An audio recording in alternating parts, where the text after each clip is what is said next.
Happy birthday to you. Happy birthday to you. Happy birthday to dear Monica. Happy birthday to you.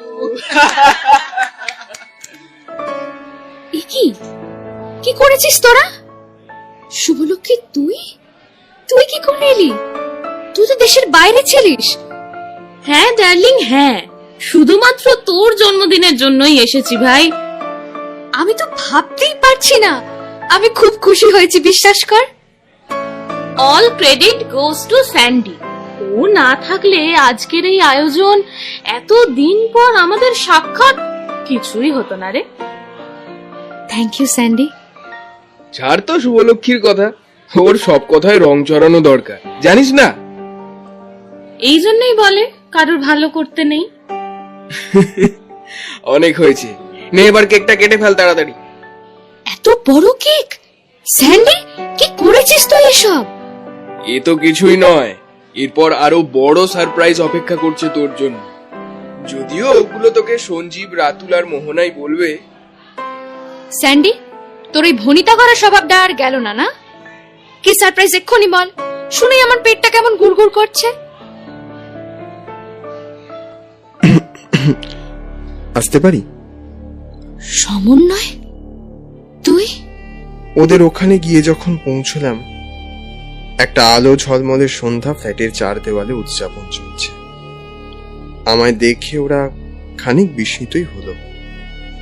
তারপর দেখলাম বাকিদের মধ্যে আমায় নিয়ে বেশ একটা সমালোচনার মহল তৈরি হয়ে গেল। এ কি সমন্বয়, তুই এখানে?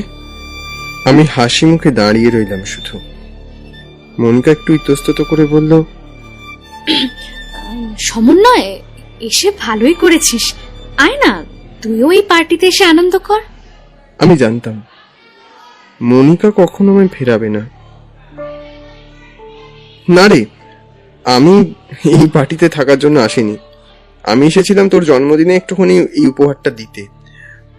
আর আমি থাকলে তোদের অস্বস্তি বাড়বে, তাই এরপর মনিকার হাতে উপহারটা দিয়ে বেরিয়ে আসতে যাচ্ছিলাম, মনিকা পিছু ডাকলো। দাঁড়া সমু, কোথায় যাচ্ছিস?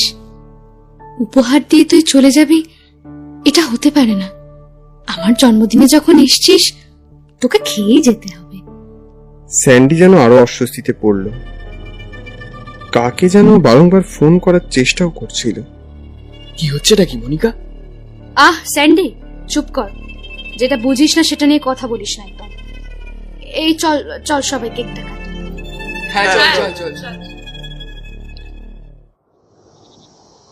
গঙ্গার ধারে স্যান্ডির এই ফ্ল্যাটটা বেশ মনোরম। আশপাশে লোকালয় তেমন নেই, তাই আমার এখানে থাকতেও বিশেষ অসুবিধে হলো না। তবে স্যান্ডি আর মনিকার জুটিটা দেখলে যে কারোরই হিংসা হবে বই কি। বেশ দেখাচ্ছিল ওদের দুজনকে আজ পাশাপাশি। কি বলবে, সে কোন হদ্দ গ্রাম থেকে একদিন মনিকা আর আমি এসেছিলাম এই শহরে পড়াশোনার জন্য, সে কি আজকের কথা? তারপর কত বছর কেটে গেছে। এখন মনিকার কেরিয়ার, নিজের জীবনে বেশ উন্নতি করেছে মেয়েটা। কিরে সোনু, তুই এখানে আর মনে হয় দাঁড়িয়ে আছিস কেমন? আর আমি তোকে সারা বাড়ি খুঁজতে খুঁজতে হাঁপিয়ে গেলাম। এই ফাঁকা ছাদে একা একা কি করছিস তুই? মনিকা একটা কোল্ড ড্রিঙ্কসের গ্লাস হাতে আমার দিকে এগিয়ে এলো। চাঁদের নরম আলোয় ওর দিকে তাকিয়ে মনে হলো সেই কিশোরী রূপের জৌলুস ওকে আজও ছুঁয়ে রয়েছে আষ্টে পৃষ্ঠে। কিরে, কি হলো? নে, এটা খা। আরে এসবের আবার কি দরকার ছিল? কি চেহারার হাল করেছিস তুই সোনু, একেবারে পুরো শুকিয়ে গেছিস। ঠিক করে কি খাওয়া দাওয়া করিস না? কাকিমা জানতে পারলে জানিস কত রাগ করবে। এমন করে বলছিস যেন তুই কত খেতে পারিস। পিল্লায় চেহারা বানিয়েছিস যেন। ছাড়, ওসব বাদ দে। তোকে আর স্যান্ডিকে আজ বড্ড সুন্দর দেখাচ্ছিল জানিস। দেখলাম মনিকার ওই দু চোখ জলে ভরে উঠল। সোনু, আমি তোকে কিছু কথা বলতে চাই। না মনিকা, না, তোর সাথে আমার তেমন কোনো কথা থাকতে পারে না। আমার কথাটা একবার শোন সোমু। মনিকা, স্যান্ডি। কি রে, তোরা এখানে দাঁড়িয়ে কি করছিস? নিচে চল। এই শুভলক্ষ্মী, তুই নিচে চল। মনিকা, ওর খাওয়া হলে তোরাও নিচে আয়। ওরা চলে গেল। সোমু, প্লিজ কোল্ড ড্রিঙ্কসটা খেয়ে নে তুই। হ্যাঁ, খাচ্ছি।